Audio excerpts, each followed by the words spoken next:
shirkii golaha wasiirada caadiga ahaa ee maanta uu shir gudoominayay ra'iisul wasaaraha xukuumadda federaalka Soomaaliya mudane Xasan Cali Kheyre waxaa looga hadlay intiisa badan arrimaha amniga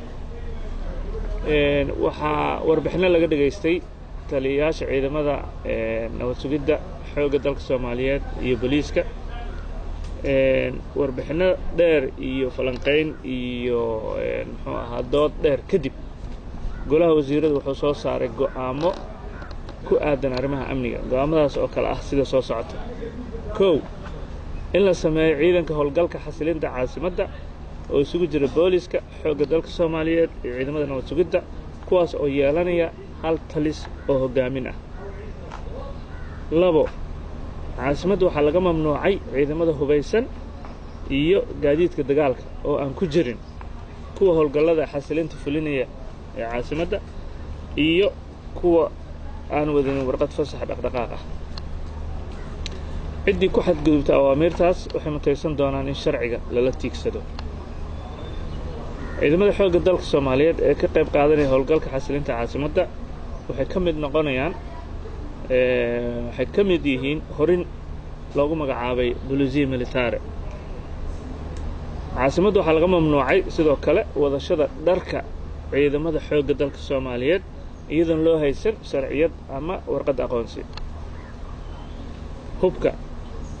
laga bilaabo maanta waxaa mas'uuliyiinta dawladda ee haysata hubka gaadiidka iyo ciidanka xoogga dalka Soomaaliyeed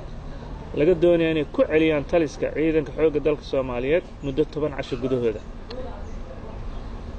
waxaa sidoo kale laga mamnuucay dhammaan qof kasta oo ay ku jiraan mas'uuliyiinta dawladda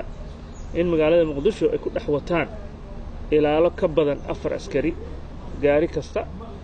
iyo ugu badnaan 2 gaari mana qaadan karaan qori ka weyn AK47 iyadoo la fulinayo jihaynta iyo tilmaamaha madaxweynaha Jamhuuriyadda Federaalka Soomaaliya waxay guddiga amniga qaranka go'aamiyeen in degmada Afgooye ay ka mid noqoto howlgalka xasilinta caasimadda Muqdisho ee bilaabanaya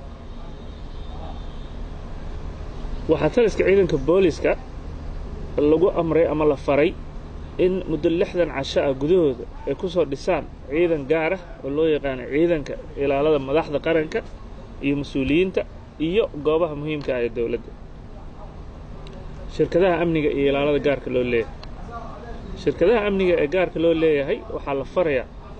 in xarunta howlgalka ee wadajirka ah ay si joogto u ogeysiyaan dhaqdhaqaaqooda ciidanka iyo hubka ay maamulaan si loola socdo ilaalada goobaha ganacsiga sida hoteelada carwooyinka isbitaalada jaamacadaha iyo wixii lamid ah waxay mas'uul ka ahaan doonaan amni darrada ka dhaca goobaha ay ilaalinayaan iyo agagaarkeeda oo iyagoo wax ka qaban kara ka baaqsada inay ka hortagaan ama u gurmadaan ama u soo gudbiyaan ciidamada amniga wasaaradda amniga wasaaradda gaashaandhigga iyo taliyayaasha ciidamada waa inay sida ugu dhaqsiyaha badan u dhaqangeliyaan xarunta hogaaminta howlgalka xasilinta caasimadda oo noqonaysa taliska howlgalka muxuu ahaa amniga lagu sugayo caasimadda howlgalka xasilinta caasimadda wuxuu u bilaaban doonaa si degdeg ah inta ka horeysana ciidan walba kaalinta howlgalka kaga soo aaday ciidan iyo qalab waa inay ku wareejiyaan taliyahaas howlgalka maadaama aan soo sheegnay ciidanka isku dhafka ah booliiskii militarigii iyo nabad sugiddaba ciidamadii ay isu soo ururiyeen waxay keenayaan goobtaas loogu talagalay si hal hoggaan ay u yeeshaan gobolka Banaadir waxaa loo xil saaray abaabulka iyo kicinta dadweynaha iyagoo kaashanaya wasaaradda warfaafinta bulshada qaybaheeda kala duwan iyo hay'adaha amniga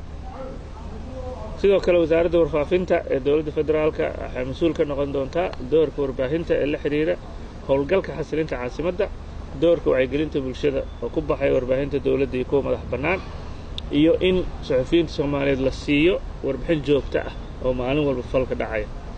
dhammaan go'aanadan kor ku xusan waxaa la waafajinayaa dastuurka shariicada islaamka iyo shuruucda dalka intaas waa go'aamadii maanta golaha wasiiradu ay gaareen golaha wasiiradu waxay kaloo gaareen maanta in ay soo dhaweeyeen shirka ka socda magaalada London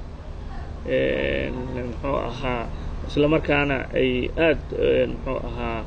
u ammaaneen doorka dowladda Ingiriiska iyo beesha caalamku ay ugu raadinayaan in dalkan muxuu ahaa amnigiisa iyo nabadeyntiisa